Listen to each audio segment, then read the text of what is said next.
then please bear with me. Okay, so light sheet fluorescence microscopy is a technique where you have orthogonal illumination and detection. And in its most basic form, you have a cylindrical lens that produces a thin sheet of illumination, and you collect the fluorescence signal at 90 degrees to that light sheet. And the key benefits of light sheet microscopy is that you have very low dose to the specimen, very low light dose. So this gives you low photo bleaching and phototoxicity in your sample. Because you only illuminate the plane that you're imaging, there is no out of focus background to reject. So there's no need for anything like a confocal pinhole that you would have in confocal microscopy. And the optically sectioned images are acquired directly by the camera. You don't have to do any image processing, and there's no moving parts needed to get an optically sectioned image. So this means that you can acquire images at the frame rate that your CCD camera or whatever camera can achieve. However, the conventional geometry for light sheet microscopy requires that you need to put two lenses at 90 degrees to one another relatively near to the sample, one to produce the illumination sheet, the other to collect the fluorescence. And this makes it harder to use conventional sample mounting techniques, although I should make it clear there are very well-engineered setups that do achieve this to a very good effect. So what we wanted to do was to try and apply the advantages of light sheet microscopy, but to do it on a conventional microscope frame. And so we thought about this kind of geometry and realized that with high numerical aperture objectives, you can collect light from the specimen over a range of angles of bigger than 90 degrees. This is where we've started. And subsequent work has actually shown that you don't need to achieve this, but having high numerical aperture objectives helps. And we aim to use a single high NA microscope objective to provide both the excitation and the fluorescence collection in some way like this simple diagram here. Okay, so it's relatively straightforward to produce tilted or oblique illumination, and this is what's done in some storm microscopy, where you focus the light to the edge of your pupil to produce tilted illumination. But the problem is that the focal plane of your lens is perpendicular to the optical axis. In one way, you spend an awful lot of money when you buy a high numerical aperture objective to get really good imaging performance in this plane here. And for OPM, what you need to achieve is good imaging in the plane that you're illuminating. Okay, so if we take this example here where we've got some pollen grains in our light sheet, we can see that we're only going to achieve good imaging from this just lens on its own, where the detection plane intersects with the illumination plane. And so this was one of the first samples that I ever imaged with these couple of pollen grains. And you can see here that this spiky pollen grain is there's an intersection between the illumination sheet and the detection sheet in this vertical region here. And the pollen grains in front of the focal plane here and behind the focal plane here. And you can't even see the second pollen grain over here because it's so out of focus. So we were trying to think about how to overcome this. So this produces tilted illumination. And you can think about, can you do anything at the output of your microscope? So microscopes magnify the image laterally by the lateral magnification, and magnify the image axially by the square of the lateral magnification. So at the output of a microscope, you get a very axially distorted image, and that means that you could place a camera perpendicular to the optical axis like this, but you can't tilt it because of this high axial magnification, and also because of spherical aberration that you get as you move away from the designed focal plane. So this led us to think about the approach developed by Tony Wilson's lab, and the work was published by first author was Botchevy, where they were trying to develop a system that let you remotely scan the plane that you're imaging through the sample. And so their approach was to take the output of the first microscope and minify it back down to close to its original size. And the condition that they need to achieve, or that they achieved, was that you have equal lateral and axial magnifications. And in textbooks, this is sometimes a bit confusingly referred to as ideal or perfect imaging. And this sort of terminology is usually linked to discussions of paraxial or Gaussian optics, whereby if you achieve this, then if you have a spherical object, you get a spherical image. And sometimes it's a bit confusing when people then refer to it as a perfect imaging system. It's perfect in the sense that round objects get mapped to round objects here, but that's in the absence of aberrations. And in this setup, they then used a third microscope that they then could, they actually use a folded setup, but if I unfold the system that they used, they can then use this third setup to choose which plane they imaged axially by remotely refocusing using this third microscope. So for OPM, what we did was we built on that, system where you have equal lateral and axial magnification coupled with tilted illumination, and then we place the third microscope at an angle and align it such that it images the image of the tilted plane that you illuminate. Okay, and so that lets you achieve light sheet fluorescence microscopy, where you have a single microscope objective next to your sample and you get an optically sectioned image in one camera acquisition. So if I go back to my example of the couple of pollen grains that I showed before, this is tilted illumination and regular collection of the camera that you would get at the output of the first microscope. So the two only intersect at this region here, so you only get a sharp image in the middle. If you then apply the correction optics, you can tilt your detection plane and align it with the illumination plane, and now you get an image all the way through this spiky pollen grain, and you can also get the optically sectioned image of this second pollen grain out to the deeper and further across the sample. So we need to think about what are the drawbacks and benefits of using this kind of approach, and I think a helpful way of thinking about this is to draw on this sphere the collection cones of the different objectives. And in some ways, this diagram is really useful in helping you understand how an OPM system is likely to perform. So what I've done here is I've mapped on the collection cones of the three objectives in the system. So O1 in red is this objective, O2 in green is this objective, and O3 in blue is this objective. And then their mutual intersection is in yellow. So in this first implementation here, these are the specs of the lenses that we used. And what matters is the angular collection cone of each lens. And you can see that these would happen to be lenses that I just found in the lab. Worked the best I could achieve with what I could at the time. And here it's the second objective that actually limits the collection cone. So the cone of O2 is slightly narrower than the cone of O1. And the cone of O3 is a lot smaller, and I needed that because of the working distance required in order to place these sufficiently far apart. So overall, this system collects 5% of the fluorescence that's emitted into this hemisphere here. So the collection efficiency of this original system was not so great, but I then got a grant which enabled me to build this setup. And so this setup is sort of like the second generation of OPM, and here we've changed where the illumination is produced, and we actually bring the illumination in at this point of the setup. So in some ways, to the right of my cursor here, we have a conventional light sheet microscope with illumination and then orthogonal detection. And then you can think of this Tony Wilson image relay, Botcheby image relay, that relays the illumination light into the specimen and then the fluorescence emitted back to the detection optics. Okay, and the advantage of this setup is that if you move this objective backwards and forwards axially, it's equivalent to moving this lens backwards and forwards axially. And so if you do that, you can scan your illumination and detection through the specimen as quickly as you can move the objective. And basically, the bigger the motor you put on here, the faster you can do this.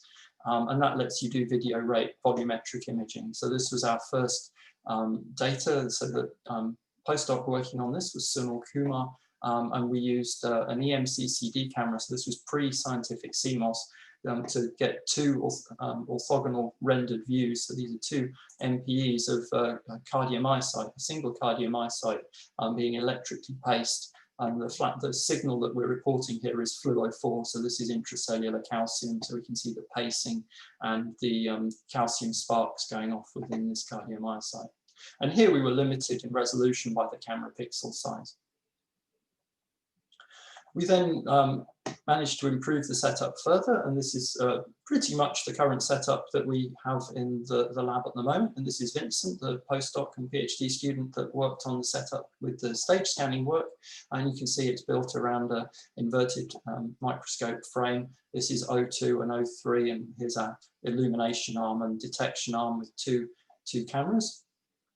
And we use this to look at, again, these isolated cardiomyocytes, and now we could achieve true video rate volumetric imaging with 20 planes per volume. And here we've got 3 maximum intensity projections of the same cell, looking at them orthogonally. So this is edge on, top down, and end on as we paste the cell.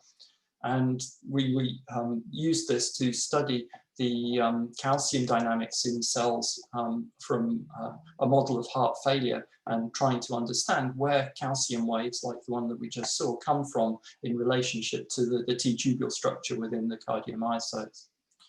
So that's shown here. This is the same data set, but now salami sliced from the cover slip up to the top. So you're looking at all the different planes, and you can then pinpoint the origin of the wave as we play the movie. So we used this imaging to work out where in space and time the waves were coming from, and then looked at what the T-tubule structure was like at the point of origins of the calcium waves.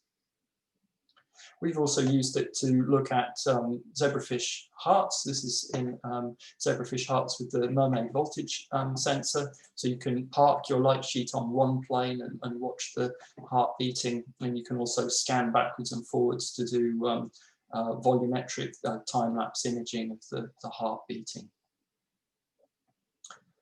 Okay, so this sort of second generation of OPM system from our lab used this setup here, and now the NA of the third lens was increased to 0.6, and you can see that we have now a bigger collection cone, and we're collecting 19% of the light that's emitted into this hemisphere, into 2 pi steradians. So we've already made a good improvement in the collection efficiency, and it's useful to think about what I refer to as the longitudinal and latitudinal numerical apertures. So because O3 is now cropped slightly in this setup by O1, the pupil is no longer, the collection cone is no longer round, and so you have slightly different NAs when you go around the equator of this sphere compared to when you go along a line of latitude. But if you calculate those two numbers, it gives you an idea of the effective resolution and also the anisotropy of your PSF. So what sort of difference do you expect in the resolution in the 2 directions? Since that work, there's been some really nice work from Jiang Zhang's lab on OBSTORM, where they used a folded setup and they placed a mirror at the focus of O2. So now the NA of O2 and O3 are effectively the same. And so this lets them increase the collection cone even further. The collection efficiency would be 44%, but you have to lose some of the light through the polarizing beam splitter. So this number here includes that estimate of 50%. And so they use this work produced some really nice images using this single objective light sheet microscope to perform single molecule localization. And subsequent to that, the collection efficiency was pushed even further by Bin Yang and from Bo Huang's lab, where they introduced this even higher NaO3 lens. And so they used a water immersion lens with a cover slip in front to effectively produce an air immersion lens with no working distance and sufficiently small or sufficiently shaped surface at the front such that they could get O2 and O3 close enough to one another. And this really pushes up collection efficiency and the NAs that can be achieved further. And many of you will know from some of the previous talks at this seminar series, of course, the work from Alfred Millett-Sicking and Andrew York in collaboration with Calico and ASI and Special Optics to produce the snouty lens that, and in their implementations, pushes the longitudinal and latitudinal NAs and collection efficiencies even further. So there's also different geometries that people can use for producing 3D images.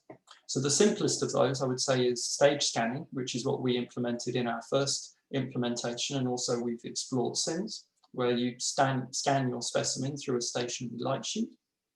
You can achieve axial sweeping of the illumination plane and detection plane in the sort of second generation of OPM system by moving the second objective backwards and forwards axially. And of course, you can use mirrors in a plane that's conjugate to the pupil of O1 to produce lateral scanning. And so this is Scape from Elizabeth Hillman's lab. So this is a sort of generic diagram of how this works. So originally this was done with a rotating polygon mirror and has subsequently been replaced by a single galvo. And there's been other work in this area. So Shin et al.'s lab from the Kwon lab did some nice work using tilting a glass substrate to scan laterally. Kumar et al. Did some work showing the correct placement of the first people to publish the correct placement of the galvo mirror in this kind of configuration, and Scape 2.0 has demonstrated this to really excellent, strong effect. So going back to the stage scanning approach that we've looked at in our lab, one of the samples that we've looked at is the looking at HEC spheroids. Here we're looking at ones expressing a glucose biosensor, really to try and demonstrate the capability of using OPM to image in multi-well plates. And we're doing ratiometric fret here, so just calculating a ratio of the sensitized emission over the donor emission. And we produced the initial sample with 16 spheroids with different conditions. Some were originally stuffed with glucose, some originally had glucose, and then we either added glucose or added a glucose uptake inhibitor. So we've got 16 spheroids in 4 different conditions. So if we look at the one in the first well, this gives you an example of the types of image you get. So here we're taking 5 seconds to acquire, I think it was 200 frames for, no, that must sorry, I've forgotten the number of raw frames. It will maybe come to me later. But this is salami slice, so this is going from the bottom of the spheroid up through to about the equator here. So we're getting the images to a depth of about 100 microns. And the false color represents the fret ratio. So initially here, the intracellular glucose concentration is low.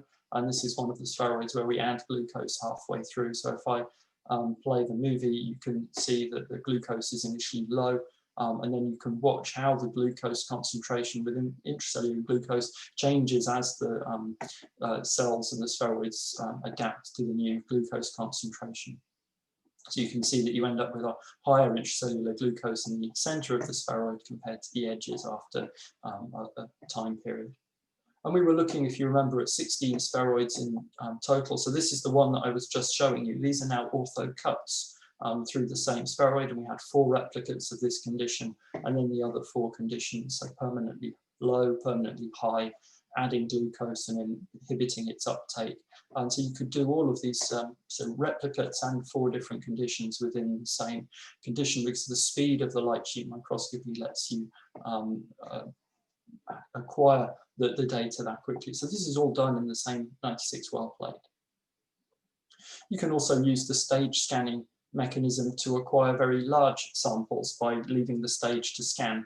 So this is an example of some a mouse model of primary lung cancer, and it's a thick tissue section cut with a vibrotome. So by letting the stage continuously scan, you can acquire longer stripes. And other groups have shown very nicely how you can do this kind of thing and then stitch multiple stripes together.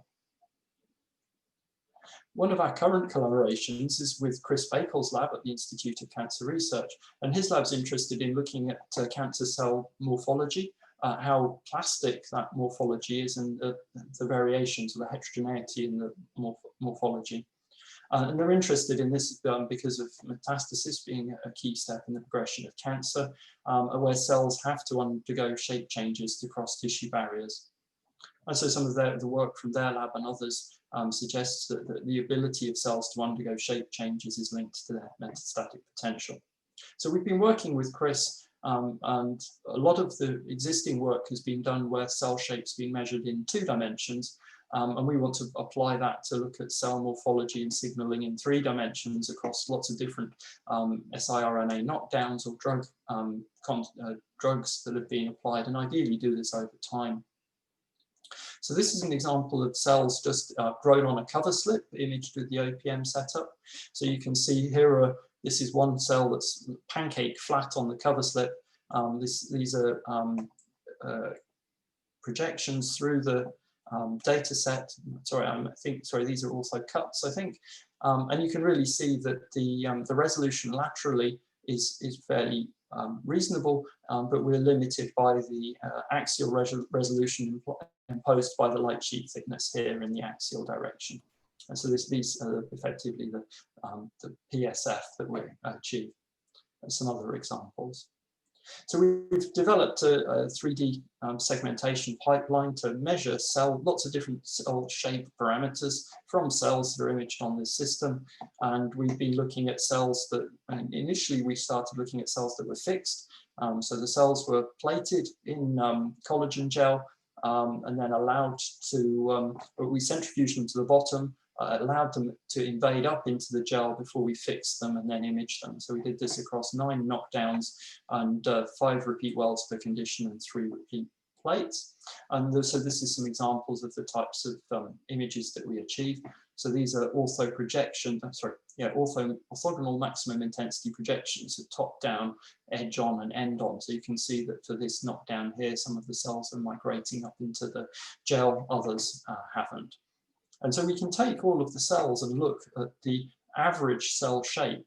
So these are cells that are close to the cover slip, and we can overlay the centers of mass of 200 cells from each condition. So these are sort of density maps of cell shape for cells in the control condition close to the cover slip under different knockdowns. And then also you compare those that are a long way from the cover slip. So this lets us compare how the cell shapes vary between being close and far away from the cover slip, but also how this change is affected by different knockdowns and also with relative to control. And this is something that we're hoping to get submitted for publication before too long.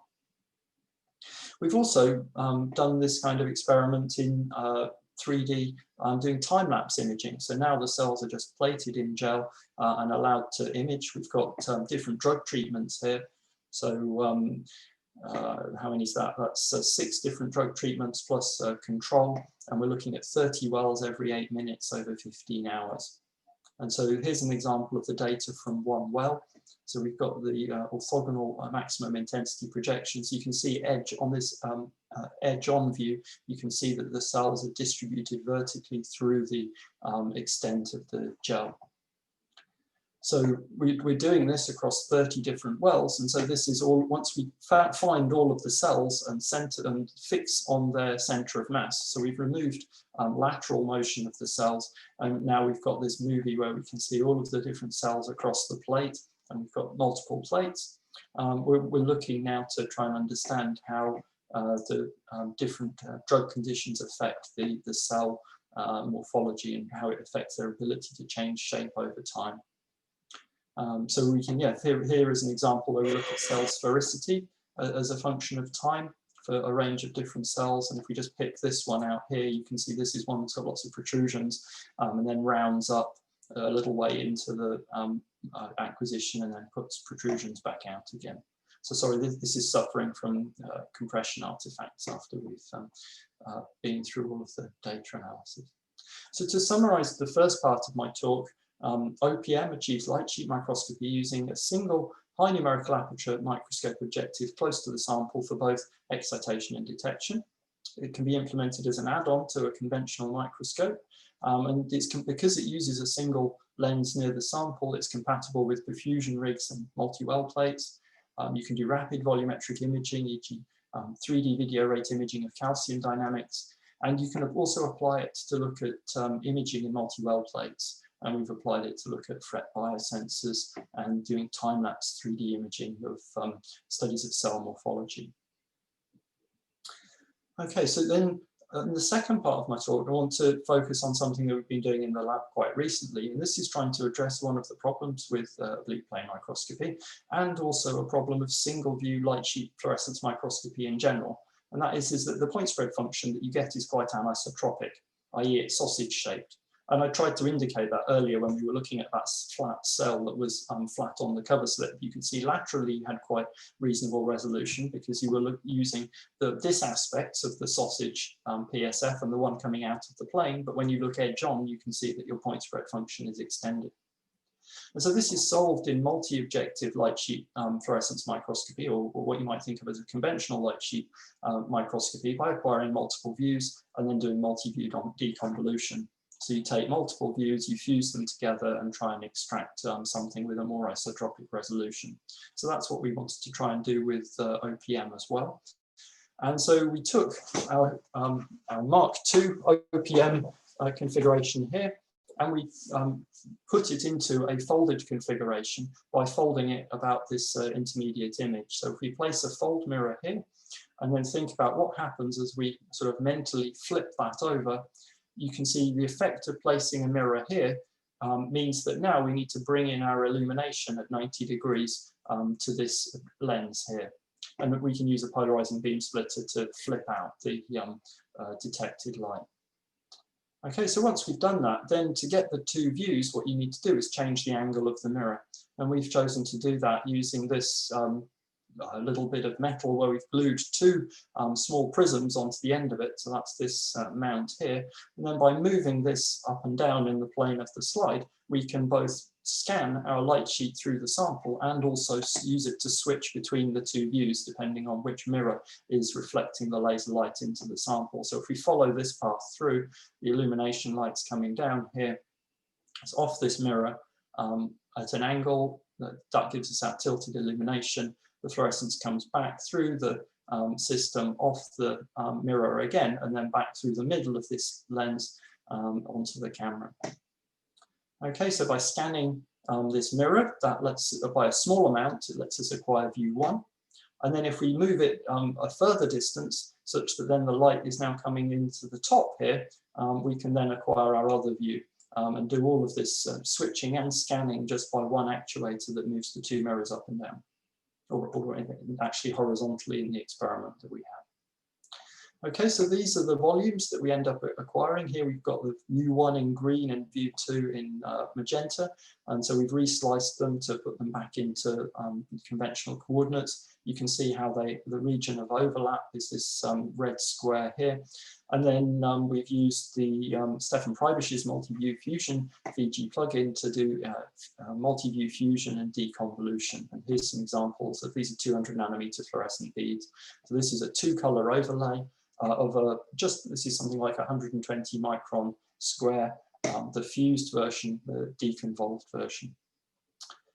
And so we just need to pause for a moment and go back to my favorite diagram showing the intersection of the collection cones. So this setup's been, I guess, slowed down a bit by COVID, and we've managed to get this work published based on our initial set of optics. And so here we were using, the first lens had an NA of 1.15, the second lens has an NA of 0.75, and we're using an imaging angle, or an OPM angle of 45 degrees. So we can then look at the longitudinal NA that's achieved and also the latitudinal NA that's achieved. And so these are the numbers that we get. And it's in the latitudinal direction, this NA is higher than what we get for our OPM system employing a 60x lens for O1, but the NA in the longitudinal direction is slightly reduced. Okay, this is the plot of the OTF for the system, so the region of support, so this is the region of support, and here we've got the OTF cut through the YZ direction, so we can see the tilted region that we're getting, so that's kind of like a slice through the region of support through here. And then when we introduce the dual views, you can see how the two views are complementary in terms of the extending the region of support and producing this kind of cross-light shape when you take a cut through the OTF in this direction here. Okay, so we then looked at the spatial resolution that can be achieved. So these are 200 nanometer fluorescent beads imaged with view 1, view 2, and then the overlay of view 1 and view 2 with 2 colors. And then we can then use the multi-view fusion plugin to do image fusion. So then our PSF is cross-shaped in this YZ plane. Or we can apply deconvolution to the views on their own, which tidies the PSFs up a little bit, but doesn't drastically change the shape of the PSF. And you can also then use deconvolution. And now we're getting a much more isotropic PSF through the combination of the information from the two views. And you can take line profiles through these views as well. So one of the important things to think about is the Z sectioning. So when in terms of thinking about the axial response of the system, you can look at the width of the PSF along the Z direction. So that would be the full width half maximum of the line profile that you take vertically, for example, along this green line. And that tells you the full width half maximum of the point spread function. But that doesn't tell you anything about the optical sectioning capabilities of the system. So if you remember a wide field microscope, you can still measure a full width half maximum of the axial PSF, but it doesn't mean that the system provides any sectioning. And so a common way that people specify the sectioning capabilities is to think about the response of the system to an infinitely thin sheet of fluorescence.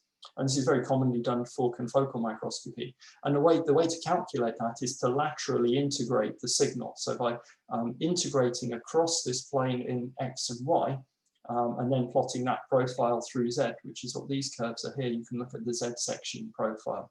And the deconvolution of the two views clearly improves the Z sectioning capabilities as it fuses together the PSFs to give you this tighter region without the crosses. Okay, so if we look at take 9 well-separated beads, so in order to accurately measure the sectioning capabilities, you don't want other beads nearby because otherwise the signals get on top of one another. So if you look at well-separated beads, then these are the PSF full width half maxima that we achieve. So this is the PSF full width half maxima, but this doesn't tell us the Z sectioning. But then if we look at the Z sectioning for view 1 and view 2 on their own, we can see our system's configured to have a light sheet thickness, or light sheet full width half maximum of about 5 microns. But when we do the deconvolution, we get a Z sectioning in the deconvolved image of about just over 1 micron.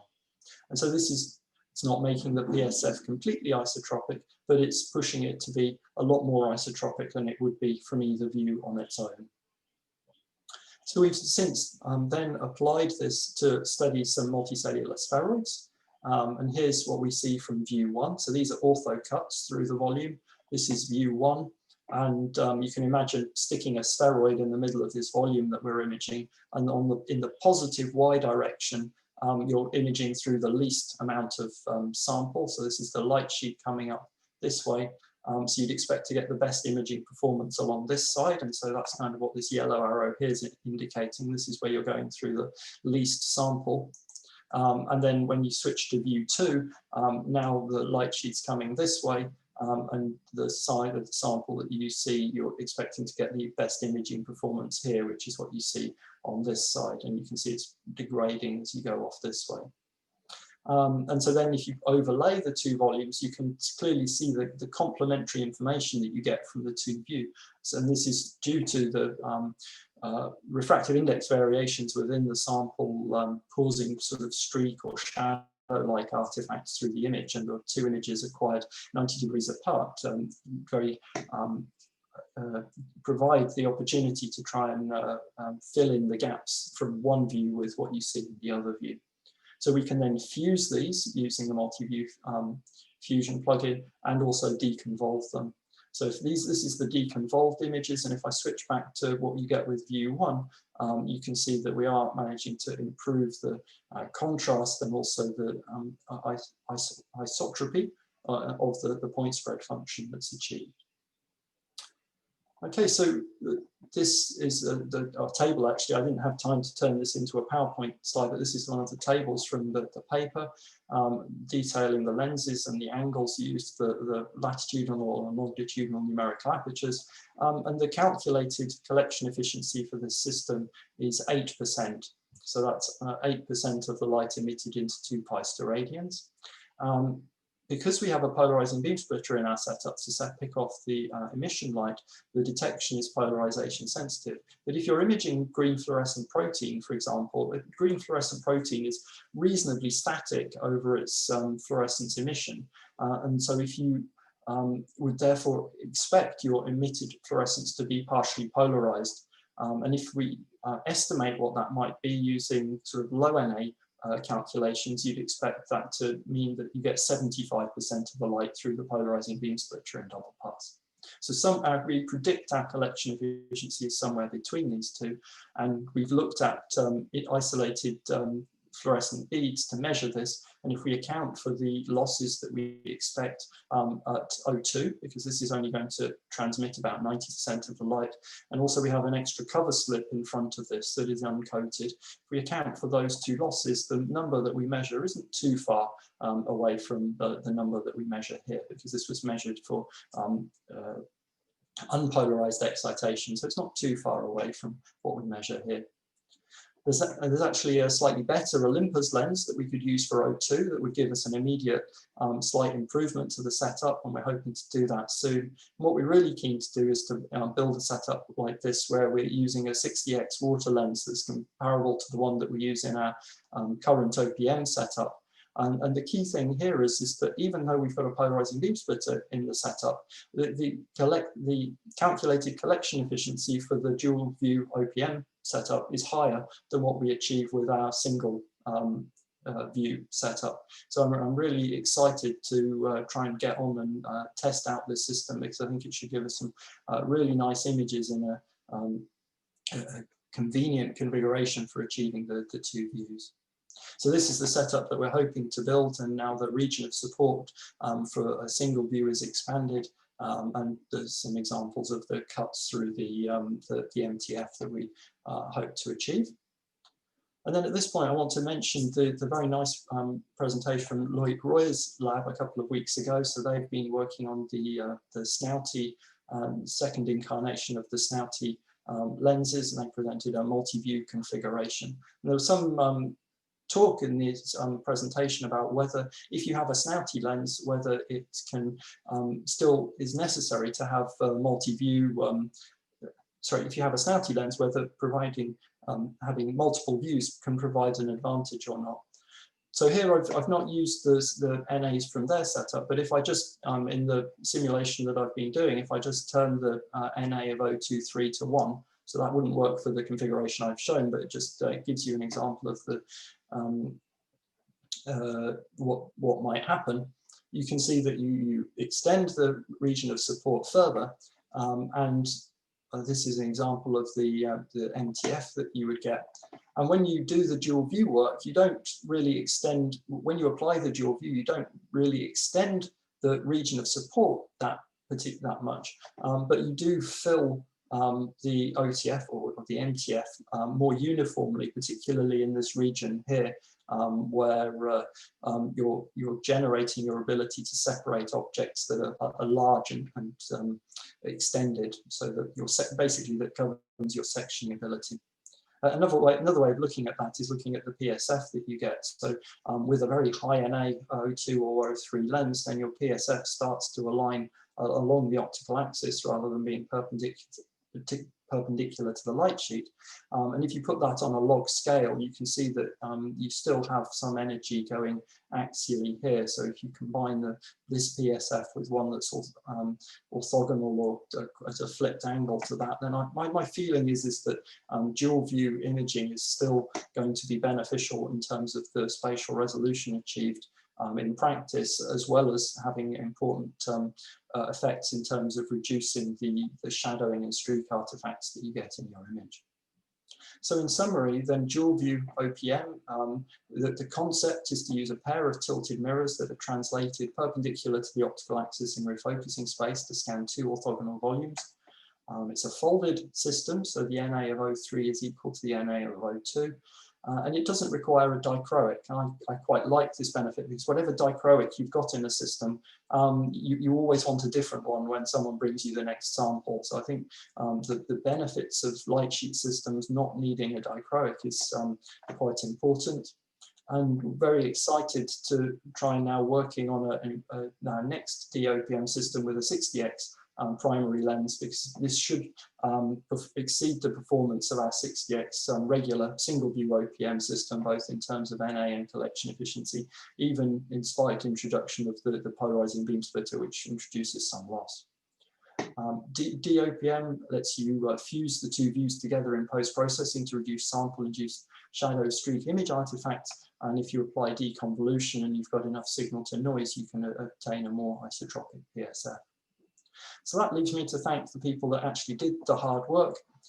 In particular, I'd like to thank Vincent Maley and Sunil Kumar, who worked on the stage scanning system in particular, and Hugh Sparks and Nathan Curry, who have worked on the work with cancer research, with the Institute of Cancer Research on the cancer cell morphology. And Hugh has been the real driver of the DOPM work.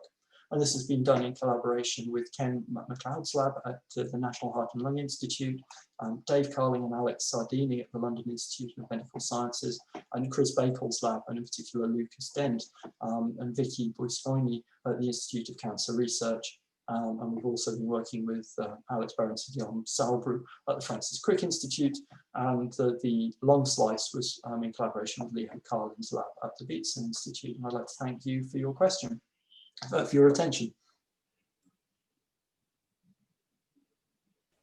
Wow, that was really amazing, and also really nice how it all links and kind of how you actually reference everybody's work and all the other systems we have already heard by, but then so much more, and it's really amazing, really nice. Thank you very much. No problem. So I think we're going to we kind of just quickly do the Mentimeter quiz. I think that gives you kind of a quick break to recover and have a sip of tea. And I think, should I just share my screen? I'll stop sharing mine. The link is actually for everybody.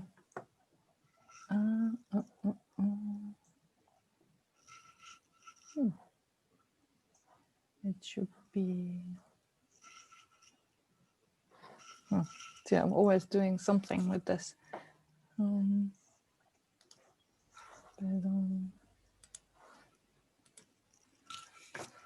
So this is my. Oh yeah, okay, people are coming in.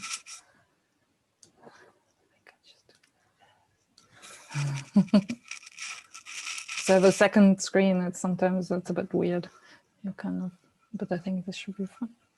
We are seeing your desktop just my desktop with nothing.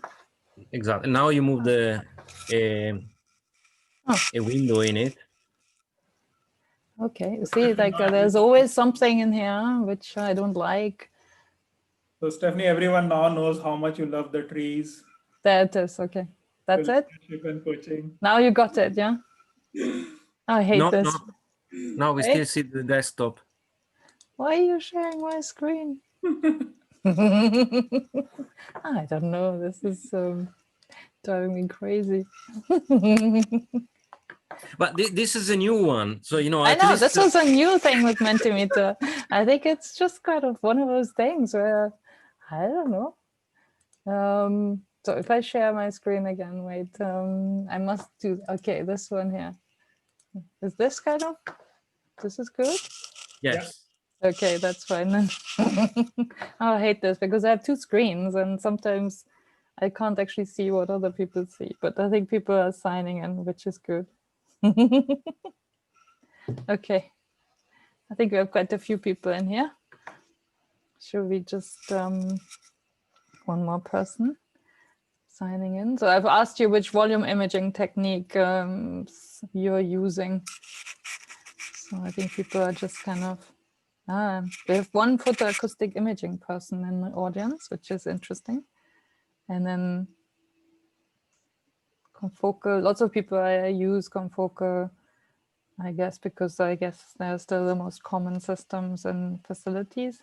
But Lightsheet gets a lot of people as well, and 6 people use OPM, which is great. So I try to kind of move on to the next question now.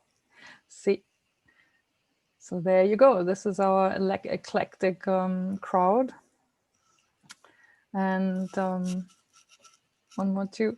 I mean, we didn't have to mention it, but you can win, when you win this quiz, you win a full scope microscope. So anyone in lockdown needing a little microscope for their own personal use, you should answer quickly. What limits the achievable NA in OPM?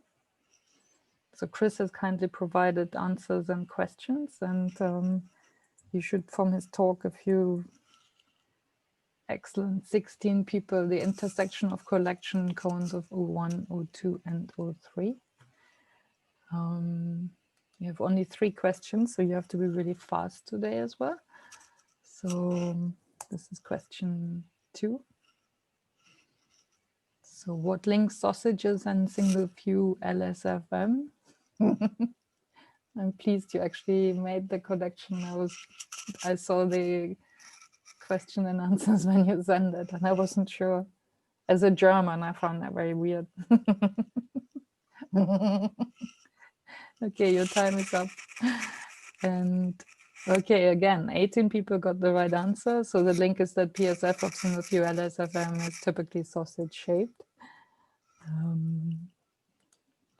Let's see the next question. Okay, question number 3.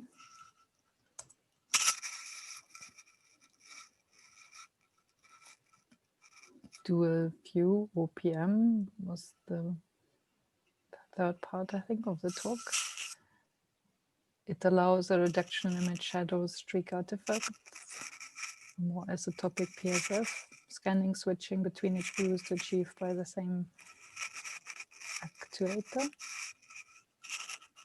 All of the above. That's always a safe guess. So. All right. Okay, see who's won. So these are the best. Montana, whoever you are, Montana, you have won full scope. So you were the fastest, and I think a lot of people had the correct answers, but whoever Montana has got there first. So email me or write in your chat your email and your address so I can send you a full scope. And sorry, I ran out of time to make the questions any harder.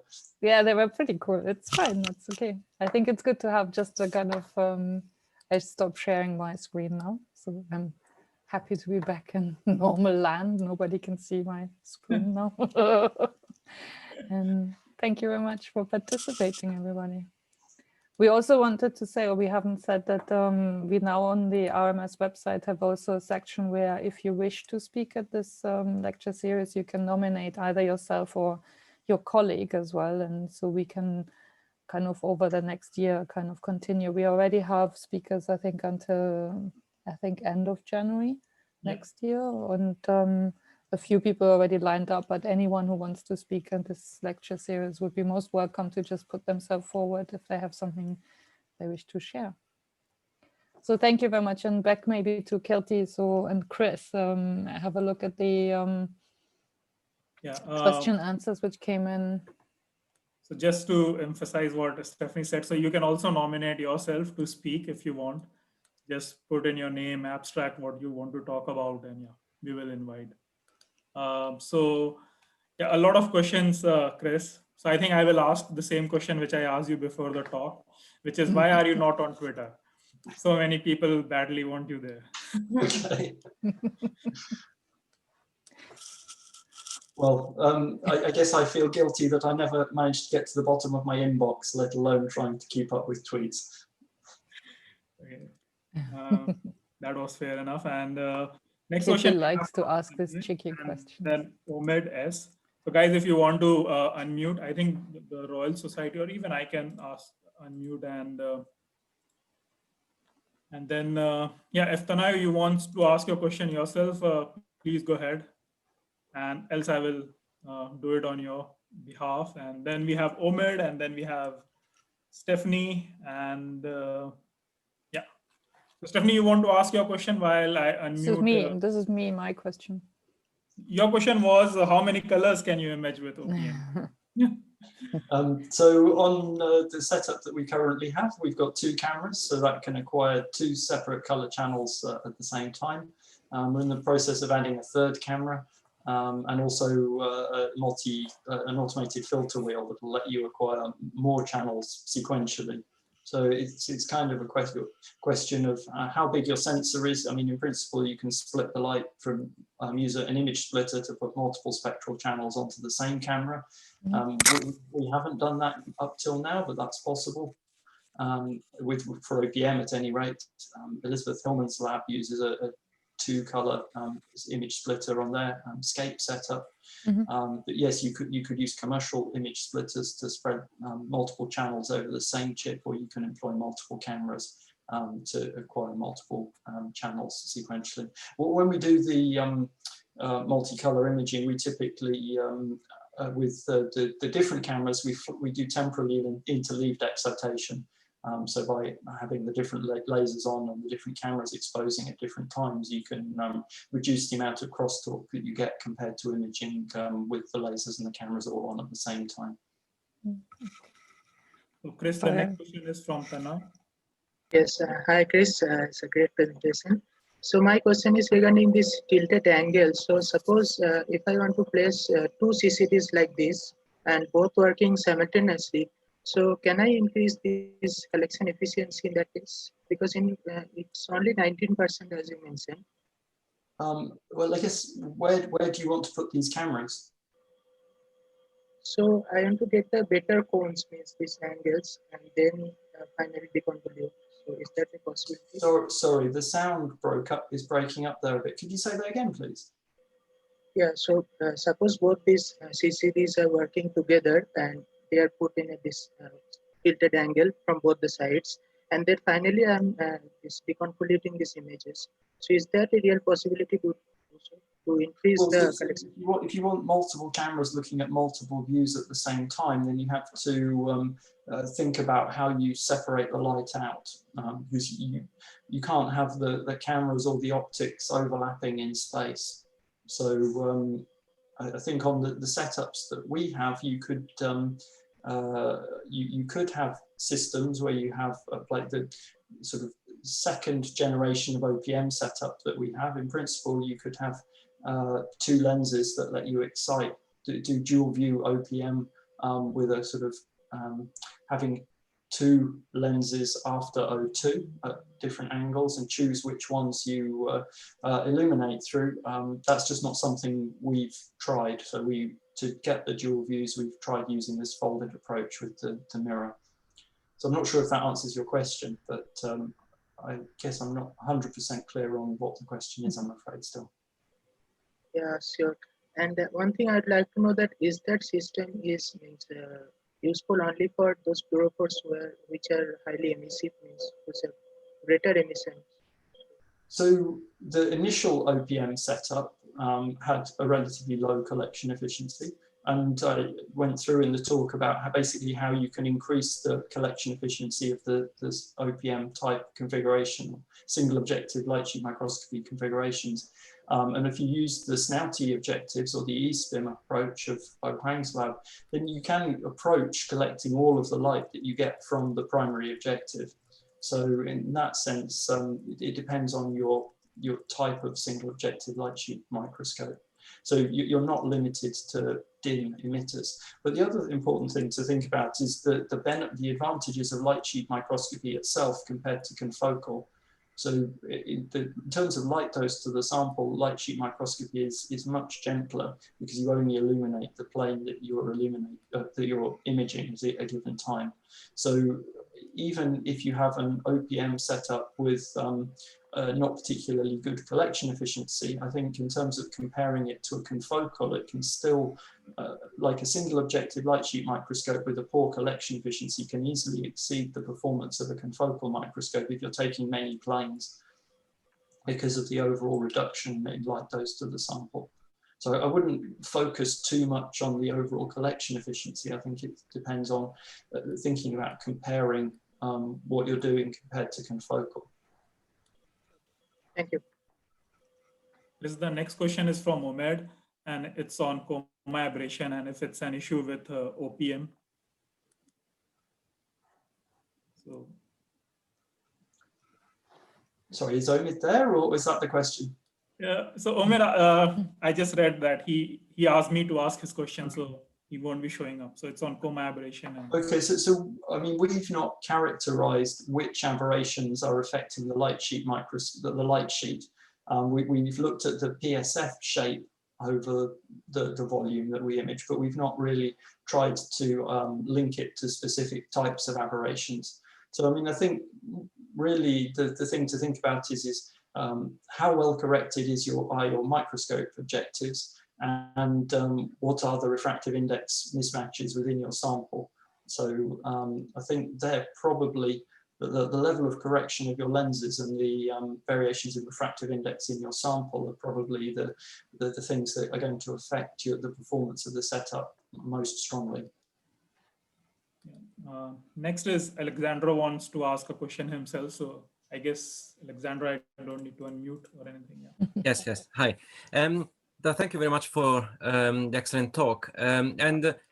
I was wondering, compared to the open top light sheet microscope developed, you know, the original Glaser paper and the other work, sometimes I wonder, which do you think that there are, you know, can we draw a direct comparison, or there will be systems that can be useful for different applications, or one or the other one would be better for, let's say, a more general use in biomedical applications? I think that's it's a really good question.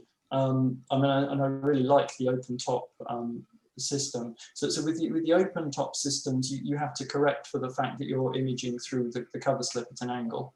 And there's some very nice different papers looking at how to do that best. But in some ways, you have a simpler optical tray for an open top system, and you just have one microscope plus some correction. Whereas in OPM, your light has to go through three microscopes. And obviously there is a small penalty, or there is some penalty in the light throughput that you have there. So I think it comes down to really the configuration that you want to use to access your sample, as to whether you want to do it on a conventional microscope frame and be able to mix it with either an upright dipping system, where you have a better access to your sample, or in an inverted setup where you want to be able to, say, switch between just regular epifluorescence and or other.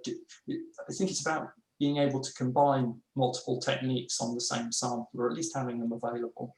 I think the open top system is really has some really strong advantages if you want to look at big fields of view and do it quickly, but without having this setup where you've got three microscopes back to back, as long as you've got some way of correcting for the aberration imposed by the cover slip at an angle.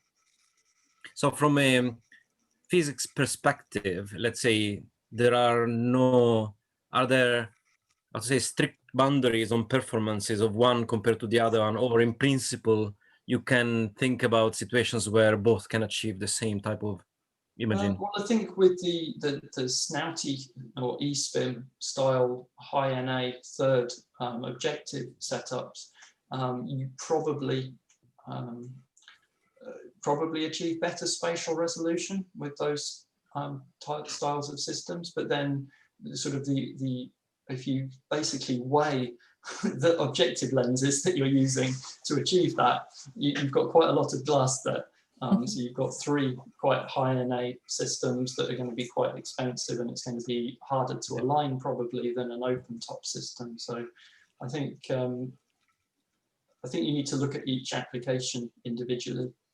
Yes, yes, okay, how much you care about resolution and collection efficiency against simplicity of construction or cost. Excellent, thank you. Do you think there will be more efforts also being put into making new objectives and lenses? Because that seems to be like with the snouty scope or others, it will be. Yeah, I think there's lots of opportunities for microscope objective manufacturers to make lenses with much shorter working distances and higher NAs. So I think the snouty is kind of the extreme of that. But I think there's lots of other opportunities to look at other lenses with shorter working distances and higher numerical apertures for single objective light sheet systems. So are you going to? Are we going to be able to buy your microscope from someone? So yes, I guess I should have said at the beginning. So yeah, I have granted patents on OPM wonderful. and submitted one on DOPM. So that's been filed. Yeah. And OPM's been licensed commercially, but there's no commercial product yet. Yeah, because that would be wonderful. I'm waiting for like an open top microscope to be available commercially and kind of. So that's for OPM. But also, yeah, okay. Open top. Maybe there's no much patentable. Maybe that's kind of too open, I guess, maybe for the community, because there have been so many things already been developed, but it would be wonderful. I can't remember off the top of my head, but I'm sure there must be IP surrounding the open top. Yeah, probably. And the aberration configuration, the aberration correction configurations. I think we are done with the questions, and this is the awkward part, because apart from a few of us, you won't hear a loud clap. So everybody can kind of have a reaction and do a little artificial kind of digital hand signal thing. Well, we hope we can invite you some. Attended on OPM based light sheet microscopes. So thanks a lot. So thank you very much. I mean, we hope we can invite you some time for thanking you and buying you a drink and dinner. So that's always the awkward thing about this. We can't really thank you or any other speaker enough. But I think they're having actually so many people subscribing, and I think today we had also almost 100 people. I mean, the RMS, I think I've done a good job also. Like we're always trying to kind of promote it, but I mean, obviously also it's to your credit. I mean, just kind of many people being excited about the developments, and obviously people were very, very excited. I mean, I got a few people just emailing me personally as well to thank you. So thank you very much, Chris. It was really, really wonderful. Thank you. Yeah, and I'm a big fan of the One World Imaging Seminar series. So thank you for continuing to thank you.